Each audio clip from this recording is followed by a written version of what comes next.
हाँ sir T आप परिचय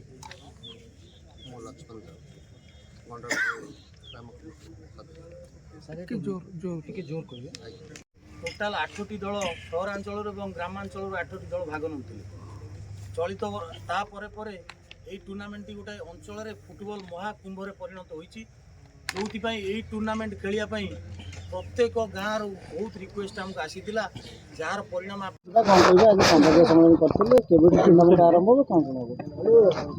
आसंता 14 तारिख रु डिसेम्बर 14 तारिख रु 21 तारिख पर्यंत गंडरपुर विजु पट्टनायक मिनी स्टेडियम ठारे सर्वभारतीय गंडरपुर कप फुटबॉल टूर्नामेंट आरंभ होगा जाऊँगी।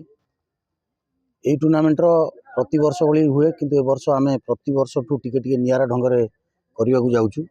चलित वर्ष सहरांचल 8टी टीम, ग्रामांचल ए डिविजन 16टी टीम, बी डिविजन 16टी टीम। कहीं ना ये टूर्नामेंट एत बढ़ी जाइए आपण मैंने जानते जो आरंभ है सहरांचल 8टी और ग्रामांचल 8टी टीम की नहीं टूर्नामेंट स्टार्टिंग होता किंतु एबे फुटबॉल गोटे महाकुंभ बोली गोटे मिनी वर्ल्ड कप बोली गंडरपुर सर्वभारतीय फुटबॉल टूर्नामेंट को समस्ते आशा करिसेंती जार परिणाम आपन देखुंती टीम बढ़ी बढ़ी आज 40टा टीम रे टूर्नामेंट होउची। आमे बाध्य होई ताकू 3 भाग रे विभक्त करिचु। गोटे सहरांचल रे 8टी, ग्रामांचल ए डिविजन 16टी, बी डिविजन 16टी। विशेष महत्व है प्रथम आम देखिए वर्ष जो कहली नूतन जिनसटा आमर प्रति वर्ष आम ग्रामांचल ए डिविजन रे गोटे मैन ऑफ द टूर्नामेंट को गत थर बुलेट बाइक देइतिलु। चलित वर्ष आम सेटा को चिंता करी ग्राम कमिटी और आम क्लब समस्त सदस्य माने चिंता करछंती पल्सर T20 गाड़ी 3टी आम आनीचु। सहरांचल जो मैन ऑफ द टूर्नामेंट हम ताकू गोटे पल्सर T20 गाड़ी दिज्व और ग्रामांचल ए डिविजन पल्सर T20 दिज्व और ग्रामांचल बी डिविजन से भाया दिज्व। कहीं यहाँ हूँ सहरांचल चंपियन दल को नगद 1 लाख टंका और रनर्स अप दल को नगद 75,000 टंका दि जाता बेले ग्रामांचल ए डिविजन को 1 लाख टंका चंपियन और रनर्स अप दल को 75,000 टंका दि जाऊँगी। बी डिविजन एथर रही 40,000 चंपियन और रनर्स अप दल को 30,000 टंका। यार महत्व बेसी बढ़ुची कहीं आप देखुए टूर्नामेंट गोटे एत आपण मान द्वारा बढ़ी आपण मीडिया भाई मान द्वारा भल पाइबा सहयोग आज सारा ओडिशा रे नुह आम फिफारू ऑल इंडिया परमिशन आणुचु ऑल इंडिया परमिशन आणुचु और खास करी जो दर्शक दरबार फुटबॉल लभर गोटे आम प्रत्येक दिन मागणा लटरी कार्यक्रम रखू जो कि आप मागणा टीवी फ्रिज वाशिंग मशीन और साइकेल प्रतिदिन गोटे गोटे उठे और विभिन्न प्रकार व्यक्ति विशेष माने बहुत बड़ बड़ व्यक्ति विशेष टूर्नामेंट को जोग दियंती आसिक मान्य व्यक्ति समस्त जोग दियंती।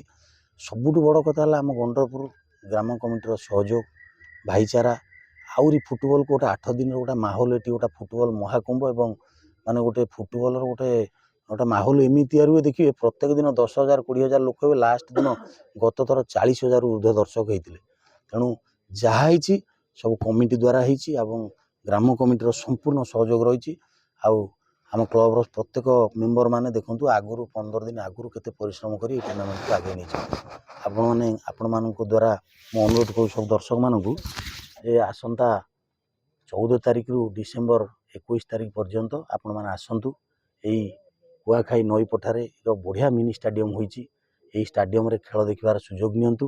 गंडरपुर जो भाईचारा जो एकता अच्छी आपण जानीपर पूरा शांति श्रृंखला कौ दिन खुड़खाड़ हुए आपण मैंने देखिए एंट्री करू डाहाण पटे आम हरि ठाकुर गोटे ठाकुर 4टी फोटो रही से फोटोर महत्व है आप देखिए कौटी वर्षा हो यही जगार वर्षा हो कौटी गंडगोल हो यही जगार हो कहीं हरि ठाकुर गोटे अगाध आशीर्वाद रही टूर्नामेंट जहाँ आज ग्रामांचल सहरांचल आज सर्वभारतीय आम भावी नु आज यही स्तर में टूर्नामेंट पहुँचे आपण मान भल पाइबापी आपण मान अशेष धन्यवाद ज्ञापन करुच्ची कृतज्ञता ज्ञापन।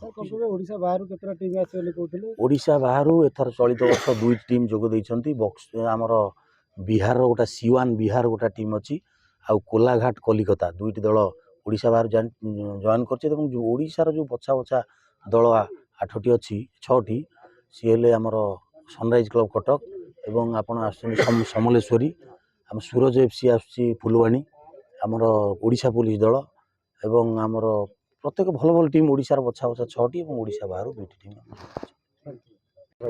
नमस्कार। सर्वप्रथम मु धन्यवाद देवी उपस्थित समस्त मीडिया भाई मानक बहुमूल्य समय दे आम पाखे उपस्थित थिबारु। मु संजय ससवान ग्राम गंडरपुर। आपण मान माध्यम दर्शक मान गोटे मेसेज देवी आसंता डिसेम्बर मास आसंता 14 तारिख रु 21 तारिख पर्यंत सर्वभारतीय गंडरपुर फुटबॉल टूर्नामेंट अनुष्ठित होगा जाउची एवं आमर उद्देश्य प्रति वर्ष देखंतु आमर 23तम टूर्नामेंट आरंभ होगा जाउची। 23 वर्ष है प्रति वर्ष आम किसी ना किसी नुआ करने आमर चेष्टा चले। ए वर्ष किसी नुआ हो 40टा टीम आसुची सहरांचल ग्रामांचल प्रतिदिन लटरी व्यवस्था रही। फाइनाल रे मेगा प्राइज भी रही। 3टा बाइक व्यवस्था रही। सहरांचल चंपियन पे आम 1 लाख टका रखीचु। रनर्स अप 75,000 सेमती ग्रामांचल चंपियन पे 75,000 और रनर्स अप 50,000 रही। ता सहित अलग बहुत गुड़ा आट्राक्शन रोचे। आमर उद्देश्य रोचे जो दर्शक मैंने आसुँच से भरपूर मनोरंजन करेंगे शांति श्रृंखला भाव में कौन कली झगड़ा न हो शांति श्रृंखला भाव में केमी उपभोग करेंगे आमर प्रचेषा रही। प्रति वर्ष एमती रमें किसी ना कि प्रति वर्ष नुआ करूँ यहाँ आमर चेष्टा रही। अनुरोध कर दर्शक मैंने आसतु भरपूर मनोरंजन करूँ। आमर चेष्टा शांति श्रृंखला से केमती खेल एंजॉय करेंगे आमर चेष्टा शेष पर्यंत रही। नमस्कार।